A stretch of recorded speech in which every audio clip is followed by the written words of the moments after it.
Ito po yung dating Amaron Highlight. Ginawa na siyang Amaron Flow. Binago po yung pangalan.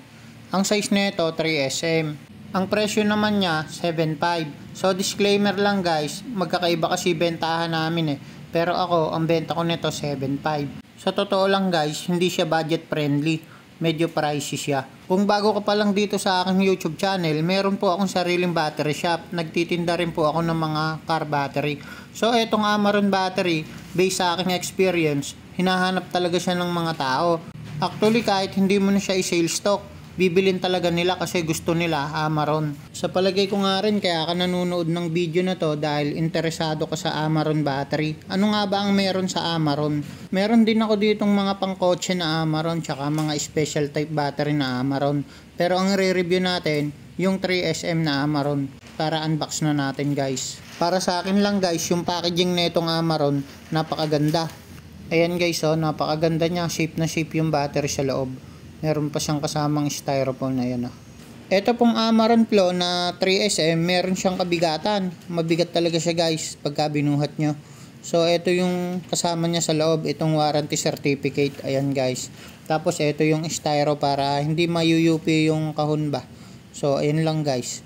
Ayan yung box niya guys Dito naman po sa may battery terminal, may nakalagay siya na parang grasa.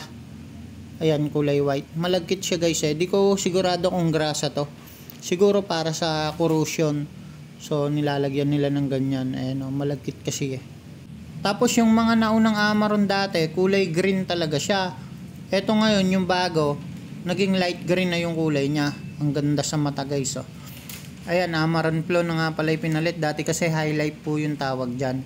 Pero hindi pa ito yung pinaka high bar yan. Kumbaga meron pang mas matindi dito, yung Amaron Pro naman. So ito yung gilid ng battery guys. Ayan, matibay, makapal, hindi basta-basta nasisira. Tapos ang ano nga lang niya, disadvantage niya, wala siyang singawan sa gilid, hindi kagaya ng ibang battery.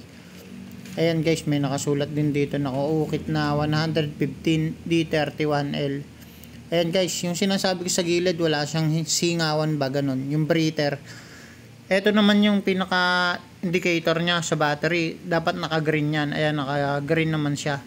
So dapat naka-green lang yung indicator na yan. Tapos ayan, may nakalagay dito made in India. So sa mga hindi nakakaalam, itong Amaron battery, made in India siya. Galing pa to sa India. So ayun guys, huwag kayong maiinip. Papakita ko sa inyo kung gaano kataas yung CCA niya. So mag-subscribe ka muna para pampadagdag ba. Sa mga hindi nakakaalam, ang CCA, ito po yung cold cranking amps. Mas maganda kasi kapag mas mataas yung CCA ng battery, mas malakas yung starting power niya, lalo na sa malamig na panahon. O di kaya naman kapag matagal nyo nang hindi napapaandar yung sasakyan, one click pa rin siya. So ganito lang mag-test ng CCA, tap nyo lang sa positive and negative terminal ng battery. Ito nga pala yung battery tester na ginagamit ko. Battery analyzer siya.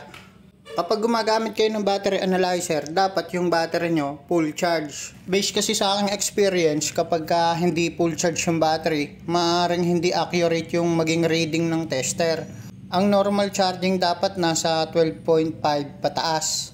So okay na yon. Pero kapag yung battery nasa 12.2 pababa, mahina po yung battery, kailangan i-full charge nyo po muna. Sinet ko lang siya sa JIS sa 115D31. Ito po kasi yung nakalagay sa kanya, 115D31. So ayan, eto pakita ko sa inyo para mas malinaw. Ayan Jayo. Ayan guys, so 115D31. So sinet lang natin, tapos 90Ah pala tong battery na to. So testingin na natin. Napansin ko lang sa paggamit ng battery analyzer, kapag mas mabigat yung battery, mas mataas yung kanyang actual CCA. Ito guys, nasa 874 yung actual CCA niya. Mataas na po yan para sa isang 3SM battery. Pangkaraniwan po kasi nasa 600 to 700 lang. So meron din siyang reverse polarity na 3SM. Yun po bang baligtad yung poste ng positive nasa kanan. Ito guys, 31R. May nakalagay na letter R sa bandang dulo ng number. Ayan guys, yung pinagpalitan niya Motolite Gold na reverse. So ayan. So ayun lang guys, recap muna tayo. Ang presyo nito 7.5, 3SM Amaron Pro. Ang warranty nitong Amaron Pro, 21 months. Nasabi ko na sa inyo lahat pero may kukwento pa pala ako sa inyo. Di ba kalat sa internet na sumasabog daw tong Amaron battery? Alam nyo ba guys, hindi pa rin naapektuhan yung sales netong Amaron kasi kahit na ganun yung Amaron battery sa istorya nila na sumasabog, ang dami pa rin gumagamit nitong Amaron. Tsaka kapag hinanap talaga ng customer, mahirap mo nang ilipat sa ibang brand. Hanapin pa rin talaga nila Amaron battery. So ayun guys, na-share ko lang sa inyo siguro kaya gusto talaga nila Amaron battery. Nasubukan na kasi talaga nila na tumatagal din naman. Sulit na sulit sa kanila. Di ko lang alam kung totoo na umaabot sa kanila ng 5 to 6 years ha. Pero ayun lang, na-share ko lang, matibay rin naman talaga Amaron. Kung may budget ka lang, mag-Amaron ka na, subukan mo. So ayun lang, salamat, sana nakatulong.